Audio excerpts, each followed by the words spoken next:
Ay, good morning. Meron, nandito ang konsehal. Konsehal ka dyan. Utol niya ay konsehal. Yun lang. Utol niya. Okay, si Konsi. Okay. Konsi bro. Huwag niyong kakalimutan.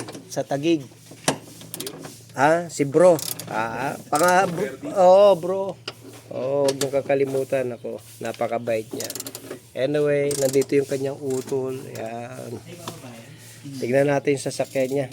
Kung hanapin nyo kasi yung Honda FD, kung saan yung location ng tinatawag na lagayan ng filter ng kanyang Honda FD ay ito. So babaklasin nyo lang itong likod, yung pinakalikod ng natin, sandalan. Tapos siya makikita nyo yan. May tatanggalin kayong apat, tapos mabubuksan na natin yan. Pag nagpalit tayo ng fuel filter. So, ayan mga kajak, no? Apat na tornilyo. Ito naman, madali naman baklasin. Iangat nyo lang. So, baklasin natin yan. So, ayan. Manabaklas na natin yung pinaka. May dumi-dumi, oh. Kabit, oh. Kahit na bago siya. May insekto pa. May insekto pa. Ito natin nalaglag yan. Ito yung filter natin, oh. So, ayun, oh. Ay, may dumi nga. May insekto. Ayun, oh. Dumi nga, oh. Itim-itim na eh. Ito lang alis yun. Ingatan mo lang, madali na maalis niya. Mga kajak, grabe, parang uling yung lobo. Tsaka yung likod niya, may mga dumi. Nagkukos minsan sinisinok yung sasakyan natin kasi hindi pumapasok na maganda yung ano. Ugasan mo pati yung ibabaw, Mark. Sisira. Ano may-ari? Bago pa rin eh. Bago to. Bago nga. Bago ito. Assembly bago. Filter lang nagdudumi. Yan. Sa kase eh. Good morning mga kajak. Tawag mo na si Bong. Bong, pagkasabi niyo, tumatakbo ka na.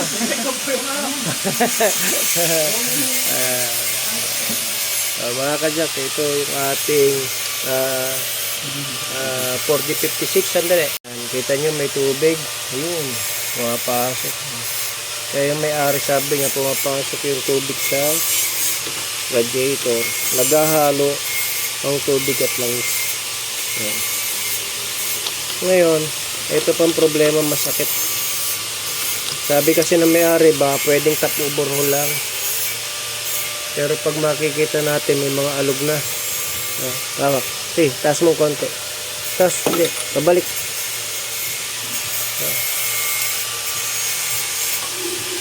Nakikita nyo yung tubig. Hindi na. Paikutin mo na. Paikutin mo na. Ito yung may tubig doon. Yung tapos dito lusot na yung tubig sa piston dito. Taas pa. Ayan, may alog na mga kajak ko. Kita nyo. Ayan, may alog na yan.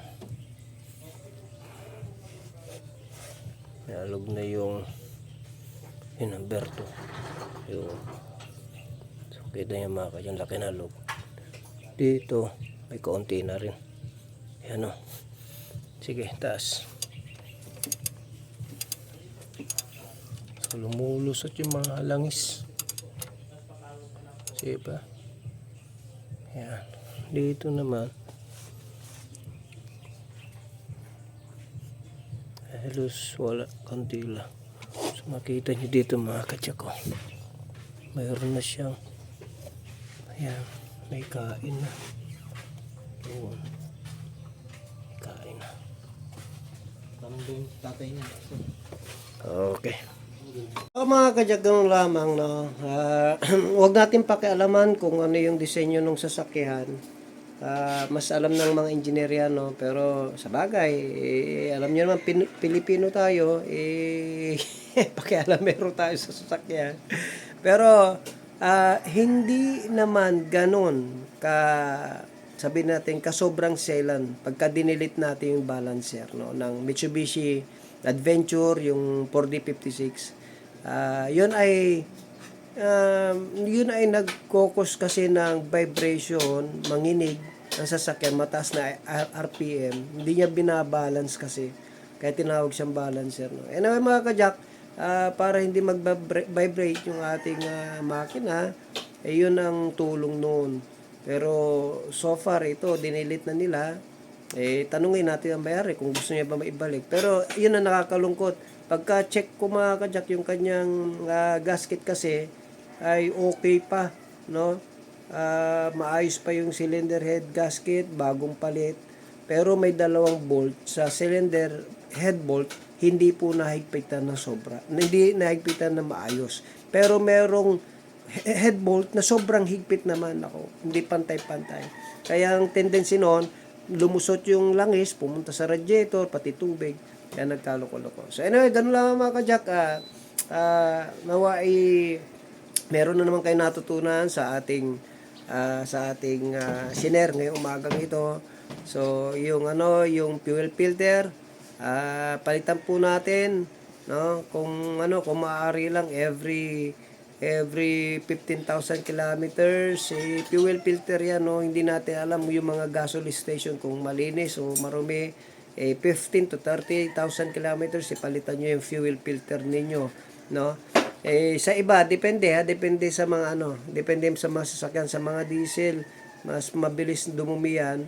So, nandyan lang sa ibabaw. So, ito yung Honda F dito, no, nasa ilalim. So, depende sa sasakyan, no. Mas maganda, palitan nyo, mas maaga, mas maganda.